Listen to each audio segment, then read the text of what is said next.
O Senhor esteja convosco. Ele está no meio de nós. Proclamação do Evangelho de Jesus Cristo, segundo João. Glória a vós, Senhor.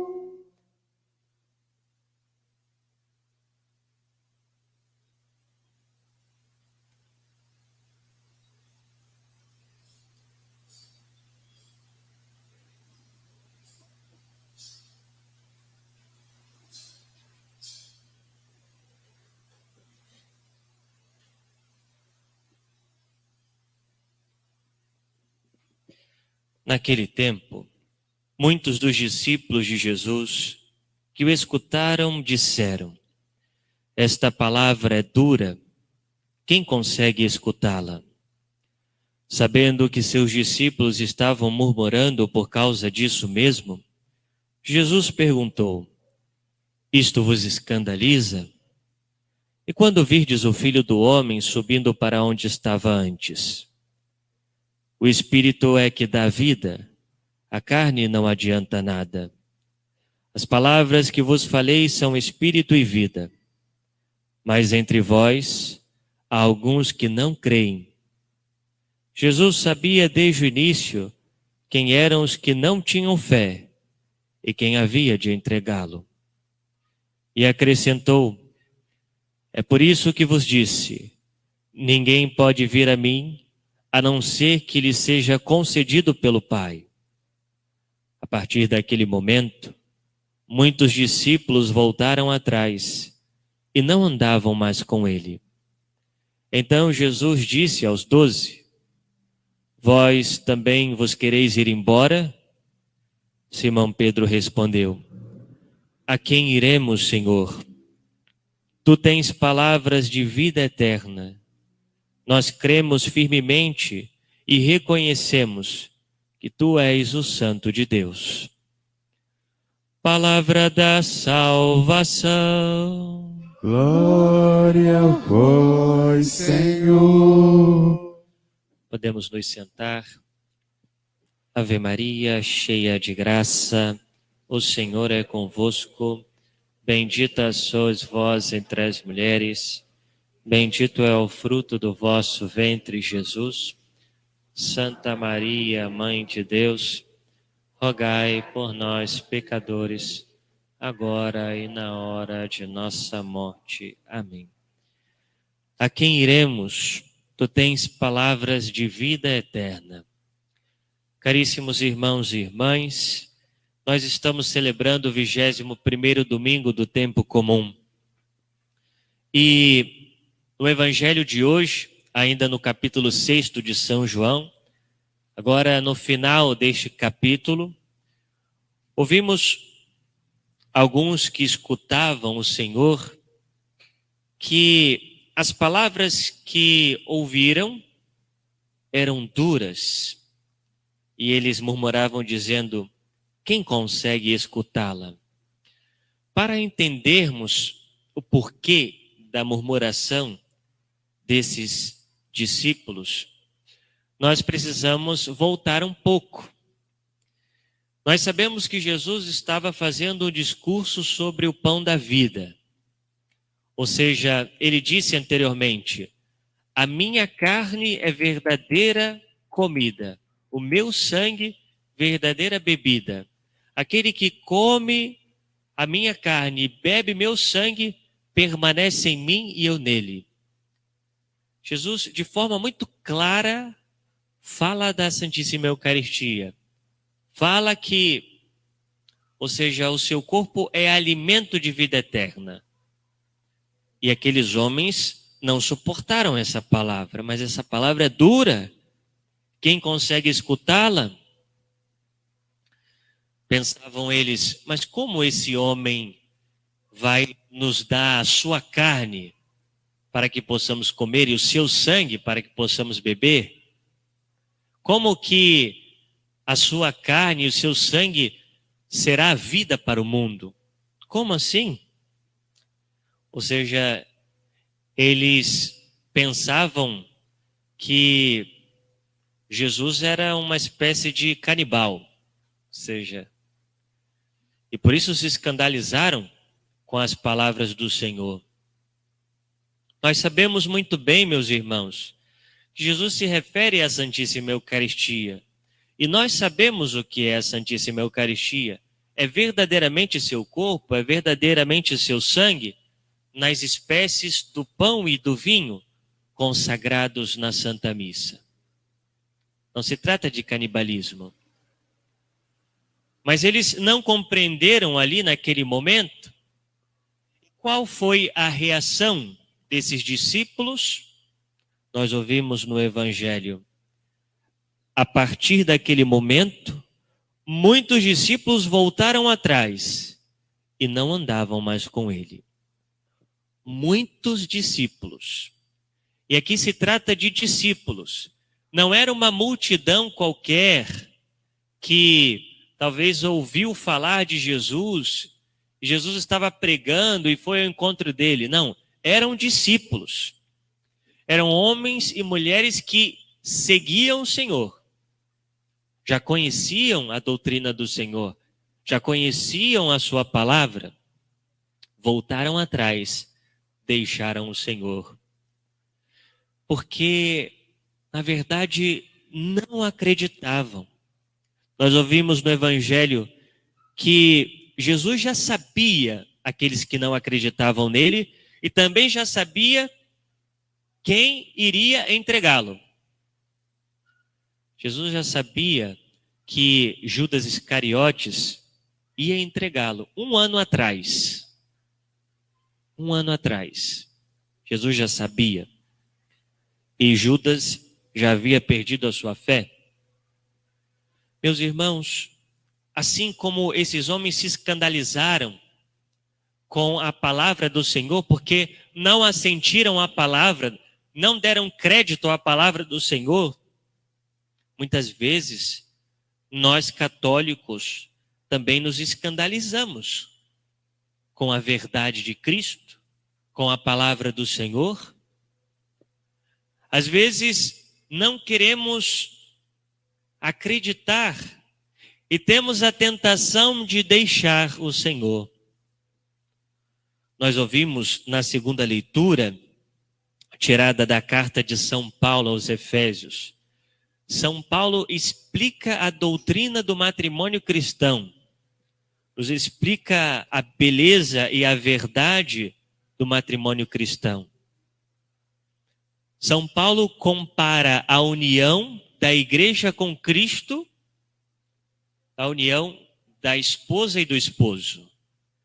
Assim como a igreja, na sua totalidade, é Cristo como cabeça, e a igreja, nós como seus membros, no matrimônio, o esposo como cabeça, ou seja, a esposa que complementa o esposo.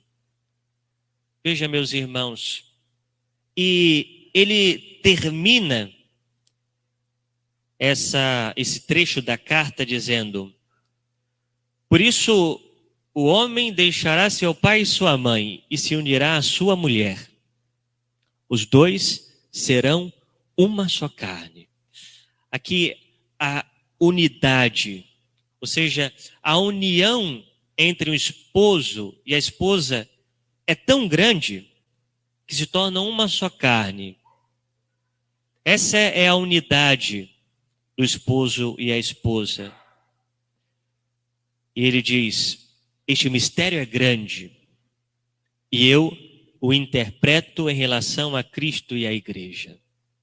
Meus irmãos, aqui São Paulo diz claramente sobre a indissolubilidade do matrimônio.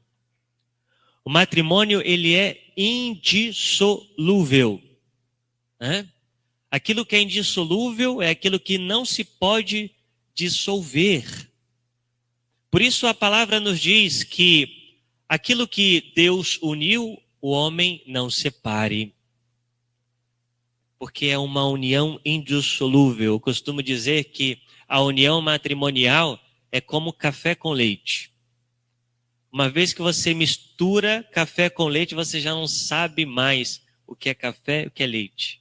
Está ali misturado, você não pode separar mais. Assim é um matrimônio, meus irmãos. Nós sabemos que essa união se dá até que um dos cônjuges faleça, até que a morte o separe. Mas para muitos católicos é duro ouvir que o matrimônio é indissolúvel. Para muitos católicos pode ser duro ouvir que é necessário o matrimônio cristão na igreja para que se viva a vontade de Deus. Ou seja, uma união fora do matrimônio é uma condição de estado de pecado grave. São coisas óbvias, mas que se faz necessário dizer. O casamento civil, ele é uma união, um contrato entre duas pessoas, mas que se tem validade somente para os homens e não para Deus. O matrimônio na igreja, o matrimônio cristão, sim, é a união em que Deus, de fato, em Jesus Cristo, eleva a sacramento, tornando um ou outro uma só carne, até que a morte os separe. Às vezes, muitos dizem, mas é duro ouvir que a união tem que ser até que a morte os separe. É duro, muitas vezes, ouvir que o matrimônio é somente entre homem e mulher. Somente entre homem e mulher. Porque, meus irmãos, às vezes temos a tentação entre os católicos de pensar, ora, por que a igreja não muda essa realidade?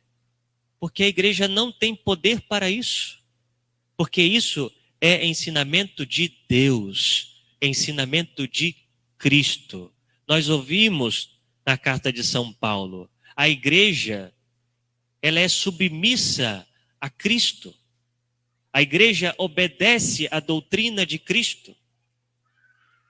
E nós não podemos agir com uma soberba, pensando, Deus ele deve se adequar à minha vontade.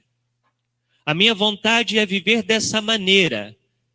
Então, Deus deve mudar. Se Deus não mudar, então eu deixo a Deus, deixo a igreja. E vou procurar uma igreja que talvez fale uma coisa diferente, que tenha uma doutrina diferente. Mas ora, você está abandonando Cristo, está abandonando o seu ensinamento, está abandonando a sua verdade. Nós somos igreja e como igreja devemos ser submissos à vontade de Deus. Deus é nosso Criador, Deus é nosso Pai, Deus é nosso Salvador. E a nós nos resta a obediência, a nós nos resta querermos fazer a sua vontade, meus irmãos. Ao mesmo tempo, nós vimos no Evangelho uma cena muito curiosa. Quando muitos decidem abandonar Jesus, Jesus ele não muda o discurso dele. Jesus não diz assim, não, peraí, não vai embora não. Peraí, não é bem assim as coisas. Não, Jesus não faz isso. Jesus diz a verdade. E quando vê aquela multidão indo embora, ele olha para os seus apóstolos e diz, vocês também querem ir? Vocês também não têm fé em mim? Vocês também não acreditam nas minhas palavras? E São Pedro, de forma extraordinária, ou seja, iluminado pelo Espírito Santo, diz em nome de todos os apóstolos, Senhor, a quem iremos? Tu tens palavras de vida eterna. Pedro diz: Senhor, nós não podemos seguir um outro caminho, não podemos ir a outra pessoa, porque Tu és o nosso Deus, Tu tens palavra de vida eterna. E ele acrescenta dizendo: nós cremos firmemente e reconhecemos que Tu és o Santo de Deus. Meus irmãos, hoje nós somos chamados a professarmos mais uma vez a nossa fé em Cristo, na Sua palavra, na Sua doutrina, nos Seus ensinamentos, e dizer: Senhor, a quem iremos? O que será de nós sem Ti, Senhor? O que será da nossa vida? O que será da nossa salvação se nós não estivermos contigo? Nós cremos firmemente e reconhecemos, Senhor, que és o Santo de Deus. É isso que o Senhor pede de nós, que reconheçamos Ele como o Senhor da nossa vida, o Senhor da nossa vida. E de modo muito semelhante, nós ouvimos na primeira leitura Josué, que reúne as tribos de Israel, essas tribos que estavam a ponto de chegar à terra prometida, mas que também queriam abandonar a Deus. E Josué então reúne aquele povo e diz: se vos parece mal servir ao Senhor, escolhei hoje a quem quereis servir.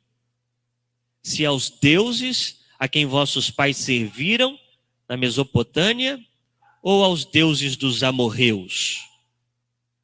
Como que dizendo: vocês querem servir ao Deus verdadeiro? Ao Deus de Abraão, de Isaac e de Jacó? Ou vocês querem servir a um Deus falso?